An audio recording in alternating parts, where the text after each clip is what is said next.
back to Good Knit Kisses. I'm your host Kristen, and today we're doing another loom review.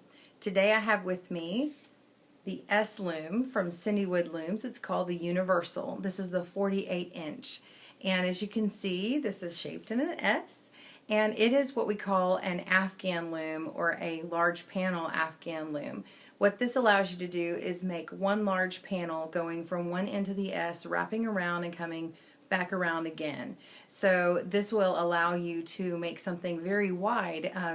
Cindy with CinDWood Looms would like me to tell you that this one is the 48 inch is the one that you would want to use. It's more compact and you can do a lot with it. What it'll do is twin to full size afghan looms. If you want to do a queen size afghan, then you would want to use the 60 inch, but for all purposes, really the 48 inch is what you want to use. So also I want to tell you about the things that you get when you get your loom before I get into all that. So when I got my loom, it came in and I got it within 2 weeks. Her lead times are very short, and it came in just like this, and I got a book, which is wonderful. It has several different tips and things about the loom and the company, which is very good.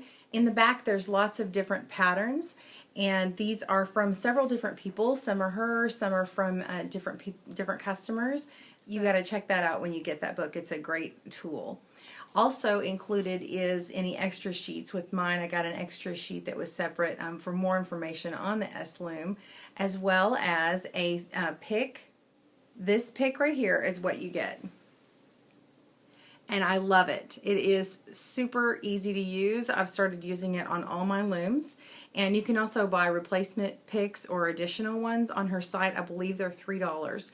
And what I like about this is it's fully metal. You can see from tip to tip that it is metal, and then she's got an extra little plastic insert on it, and then a little grippy for your fingers.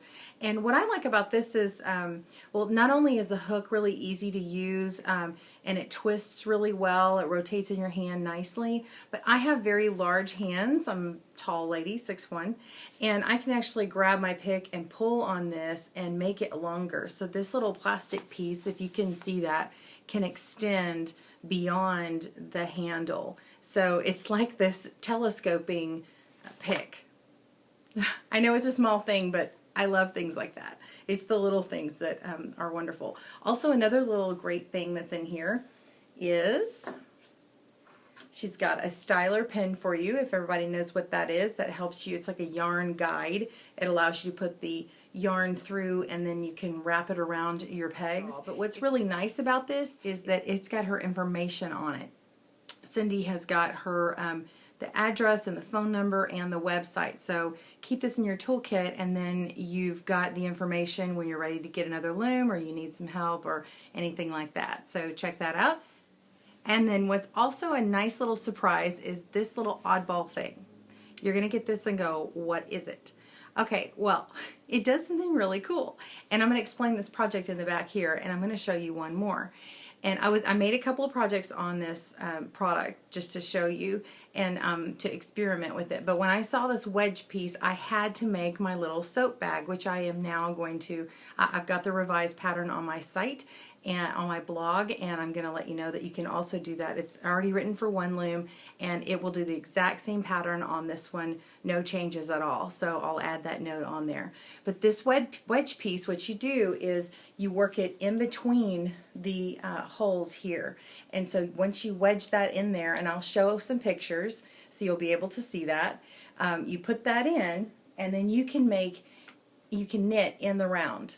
So what I mean is, you don't have to have a round loom to knit in the round. You just need to have a continuous circle with evenly spaced pegs. So when you put this in, you can use one end of your loom. See all these blue pegs? I'll explain that in a minute. But you can use that and put the wedge piece in and make a very small round object. You could even do a baby booty if you wanted to. So you can pull it all the way back here and do, you can do a hat, you can do You could make a sweater on this if you wanted to. So if you really want to get a lot of use out of this one, you really can. It's pretty flexible. Even though it's large, you can do something small. And here it is. Here's the soap bag that I made on this loom. And you can see it in the pictures that I'll show. This little bag here was made on this loom. So little things can be made on big packages. The other thing that I got to make on here was a double knit scarf. Yes, I said double knit. So instead of just single-sided knitting, which you've seen on some S looms where you start on one side. See, she's got a peg marked, she's got blue pegs on here, but this peg here is marked with a black dot, and that's the starter peg. And she's also got a tack on here so you can put your beginning strand on and tie that off.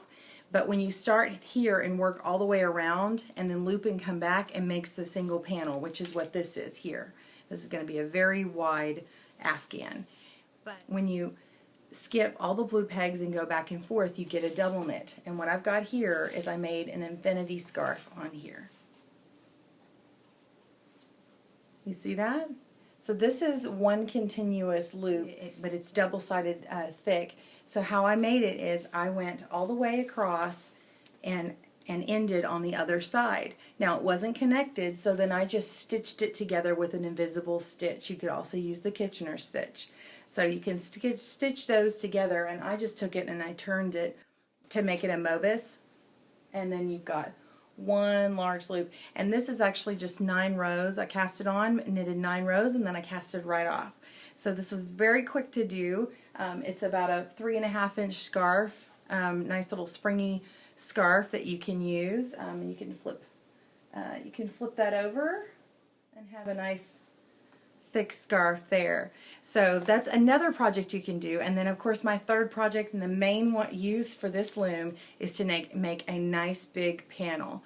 This is going to be an afghan for my daughter, and she is so excited. It's very soft. I love it, and it was a joy to knit with. I really enjoyed it. The difference with this one and another one that I've reviewed are the peg tops. They have a flat head on them. And I have heard some people that they're not quite used to them. It's just one of those things that you just kind of have to get used to, and I didn't find, I didn't have any problem with it, so I really enjoyed it. I think what made the difference was the pick that I was using. I really enjoyed that pick. I'd really like to tell you a little bit more about the company. Cindy owns the company, and she is a full-time nurse, and she's a mom of 4 who started the company as a 4-H project for her girls, and her family actually assembles all the looms together. They cut them at a local cabinet shop. It takes a couple of weeks to do that if she's out, but it's cut locally, and then also the nylon pegs are mold injected locally as well. The only thing that's taken out from China is the metal for the picks, so everything is made in the United States. Her customer service is wonderful. I've not heard a bad thing about her customer service. She's been very easy to work with and talk to. She's very reachable. Her website and phone number work, and she works with you even if you want to do something custom, so you can just email back and forth or call, and she's very responsive. CinDWood also makes lots of different looms, and I'll show those across the page here. There is another loom that does double knitting the whole way across, back and forth. It does not do the single panel knitting. So if you want to look for a loom that has both in it, the universal is the best way to go. I'm really enjoying this loom. I know that I'll be able to use it for several different things. I've already made 2 other things, as well as the afghan that I've got on there right now. Here's a closer look at the afghan loom. This loom is made of MDF. And as I said, it is cut at a local cabinet shop, and the MDF has a nice matted kind of feel to it. It's not finished with a polyurethane, although I'm sure you could probably do that. And I didn't think I would actually like that, but as I've used it, it has kind of a grip to it, and it's easy to hold on to, which is really nice when working with the loom. So I can hold on to that very well. I do want to tell you the dimensions of this loom. I measured it myself at about 10.5 inches by 19. Also, I do know that the 60-inch loom, I had a friend measure it for me, it's about 25 inches by 13. So it's going to stick out longer than this. See how big this is on me, then it's going to be even wider. If you want something that's going to be more comfortable for you in your hand and your knitting bag to go, then I would stick with the 48-inch. I can actually fit this in my knitting bag that I take and I travel around in. I travel a lot, so I think this is going to be perfect for me. Thank you again for joining me at Good Knit Kisses. And I'd just like to add an extra note that although this loom was provided to me, this is one that I was interested in, and all the opinions expressed are my own. And Cindy had wanted me to point out a couple of things, but those are things that I wanted to let you know as well. So thank you again for joining us at Good Knit Kisses. Have a great week and happy looming.